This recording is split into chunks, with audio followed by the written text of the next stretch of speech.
Laurent Lafitte, donc vous êtes à l'affiche de ce film Elle l'adore. Je suppose que vous l'avez adoré tout de suite, vous, le scénario, l'histoire, le personnage, parce que ça change un petit peu de tout ce que vous avez fait jusqu'à présent.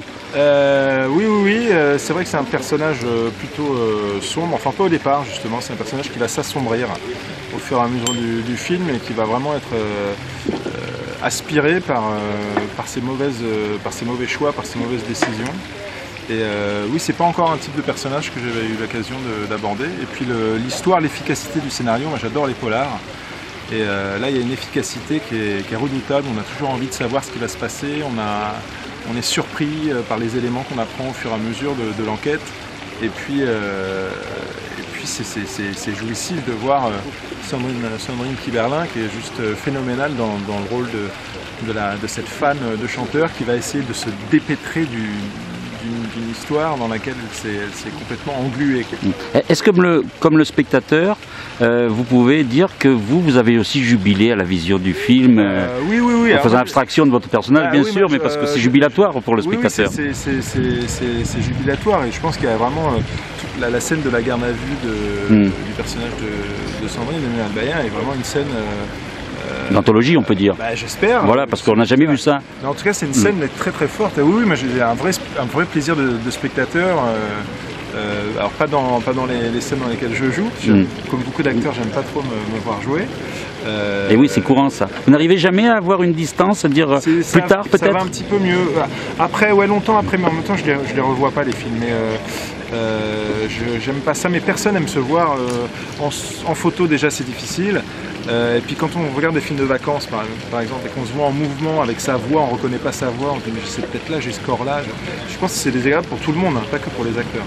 Alors justement, il a fallu sur ce film, puisque vous êtes un chanteur qui ne chante pas, donc on vous voit dans une évolution de carrière, et donc il a fallu que vous alliez puiser dans vos archives. Alors est-ce que ça a fait ça? Est-ce que vous avez été aidé pour choisir les photos? J'ai donné tout ce que j'avais en fait, ouais. Ils ont fait leur choix, mais c'est vrai qu'il y avait comme on ne le voit pas chanter, qu'il faut quand même qu'on fasse croire à cette carrière qui est censée être une carrière de 20 ans.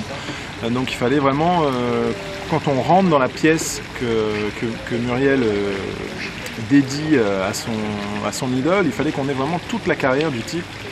Donc là, la déco et les accessoires ont fait un travail phénoménal d'affiches de films, de pochettes de disques, de badges de concerts.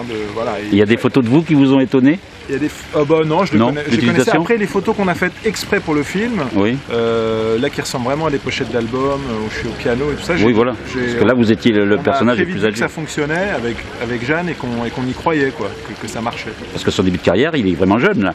Oui, on s'est dit qu'il avait commencé à 20 ans. Moi j'ai donné des photos à partir de 20 ans. Donc on s'est dit qu'il avait commencé un peu comme Bruel ou Julien Clerc, ou voilà, à 20-22 ans, et que là il en avait 40, 42. Ça faisait 20 ans que les Français grandissaient avec lui.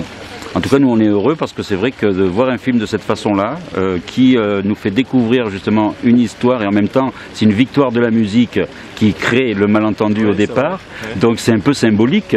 Est-ce qu'une victoire de la musique ou un César, c'est quelque chose qui peut être casse-gueule en tout cas? Ah, je sais pas, j'en ai pas eu encore. Vous n'avez pas eu d'écho? Non, je sais pas si ça peut être... Parce qu'il faut faire attention où on les pose peut-être, parce que c'est des objets dangereux. Ça peut être dangereux, c'est lourd en tout cas. Oui, c'est très métaphorique, non? Ça peut être lourd. Bah oui, en tout cas c'est un des éléments de son succès qui cause sa perte, quoi. Et c'est aussi parce qu'il a énormément de succès, parce qu'il a une carrière à sauver, qu'il va prendre la mauvaise décision. Donc oui, c'est assez symbolique. En tout cas, nous, ce qu'on souhaite, c'est que ce film ait son succès, que le public va adorer aussi. Et on va vous revoir bientôt, le 4 février, c'est ça? Vous êtes à l'affiche de notre film? Une comédie avec Marina Foïs qui s'appelle Papa ou Maman. Et oui, avec un sujet complètement différent et qui n'a pas non plus été abordé de cette façon-là non plus. Non, là c'est un humour assez... Comment dire? Parce que en général, c'est le contraire, vous nous avez... Oui, là c'est un couple qui divorce et qui va se battre pour ne pas obtenir la garde des enfants. Voilà, en général c'est le contraire. Oui. Donc on a hâte aussi de découvrir ça. Oui, donc pour vous, ça va, ça continue bien Ça va. À quel film vous attribuez ça, vous? Ou est-ce que c'est une continuité de carrière comme ce chanteur peut-être? C'est un ensemble de choses. C'est un ensemble de choix et puis enfin, ce qui a déclenché beaucoup de choses, c'est les petits mouchoirs, bien sûr, parce que c'est le film c'est un film qui a eu un très grand succès et dans lequel beaucoup de gens qui ne me connaissaient pas m'ont découvert. Donc c'est un film qui a beaucoup accéléré les choses. Vous faites toujours un petit peu des imitations, il me semble, ou des... Non, c'est pas vous. Non. Mais, Enfin, si, mais en tout cas, ouais, un petit peu. Avec Vous n'en Gilles faites Lelouch plus. un petit peu. Oui, voilà. Vous avez laissé ça, tomber. C'est très privé. Ça. Ah, c'est très privé, ça reste dans le cadre privé. Ouais, donc c'est pour ça que vous avez découvert je sais une que c'est fois. dans les bonus. Oui. Mais bon. Ah, dans les bonus de ce film-là aussi. Dans les bonus du Ah, des petits mouchoirs. Des petits mouchoirs. Ouais. D'accord. Eh ben voilà, vous voyez, donc si c'est privé, peut-être qu'un jour vous le ferez voir dans un film, peut-être. Je pense pas. Non, il n'y a jamais quelqu'un n'a voulu le faire. Je pense pas, non. Eh ben, en tout cas, nous, on vous remercie. Merci et puis, beaucoup. Laurent Lafitte, en tout cas, c'est un nom. Tout à l'heure, là, avec la réalisatrice, je vous le dire hors caméra, parce qu'elle n'est pas là, elle disait que vous aviez la frite. Bah, écoutez, Pour mener votre je vous laisse responsable de vos jeux de mots. Voilà.